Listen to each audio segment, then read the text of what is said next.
everyone, and welcome back to Our Take on Cruise. Well, today's not Our Take on Cruise because I don't have Roger here with me, so I'm just going to do an Our Take on. My name is Shannon McKee with Access Cruise, and today I have a very special guest. His name is Berfin.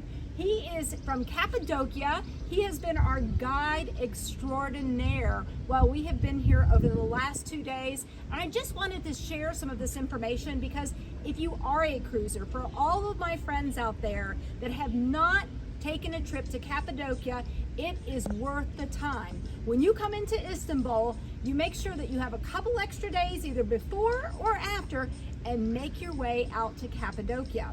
Right now we are standing in front of this beautiful hotel called the Yunak Hotel, which is where we're staying. It is a cave hotel, but I'm not going to go too far into that because that's why I brought Berfin here.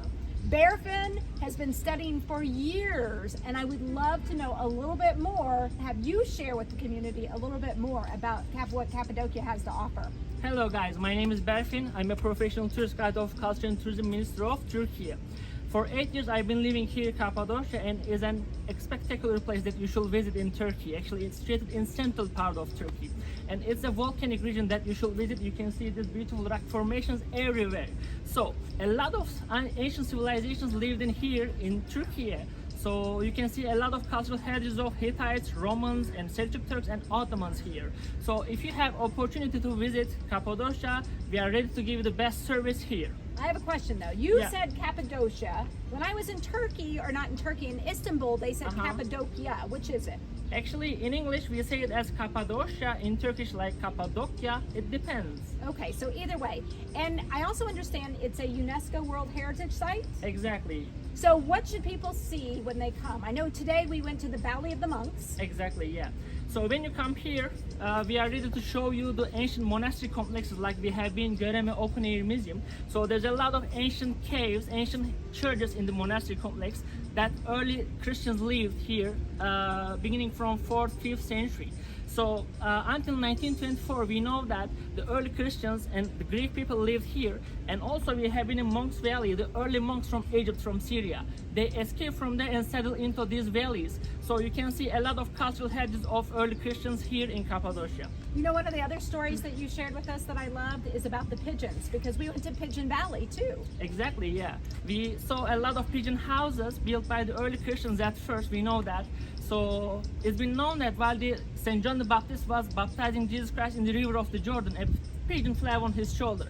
Just because of that, the early Christians were believing that it was a symbol of the Holy Spirit. Just because of that, when you look anywhere in Cappadocia, you'll see some small halls. All those are pigeon houses built by the early Christians. At the same time, they were using the pigeons to send messages, and also their droppings for agricultural things, and also their eggs to protect the paintings in the church. Just because of this reason, you can see a lot of pigeon houses in this valley.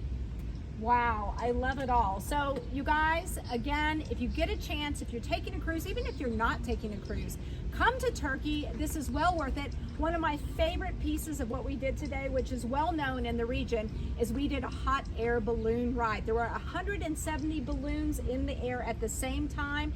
It was spectacular. Now I will warn you, it was an early rise. We had to get up at 2:30 for a 3:30 pickup, but I can tell you it was well worth getting up that early in the morning. Yeah, it is. Before we finish the conversation, I just want to tell you that when you come here we have one recommendation. If you would like to discover the Cappadocia in all, you should visit under the ground, over the ground, and up to the sky. That's right, because there's an underground city. Exactly, there's a lot of underground cities in this region. Actually, we know that, again, the early Christians used them for hiding. Oh wow, okay. Exactly. So there's a lot going on. If you're looking to book a trip though, you can book through Tura Turizm. That's how we made it out here to Cappadocia. They work with all the cruise ships, and again, if you're coming or going from Istanbul, you can book with the Tura Turizm. And guide extraordinaire, who you're definitely going to want to have, is Berfin. After many, many years of studying for his PhD, thank you very much. We're very, very happy to have him with us today. And thank you for joining us for another take on Our Take On. But today it's not Our Take on Cruise, it's Our Take on Cappadocia. Bye, everyone.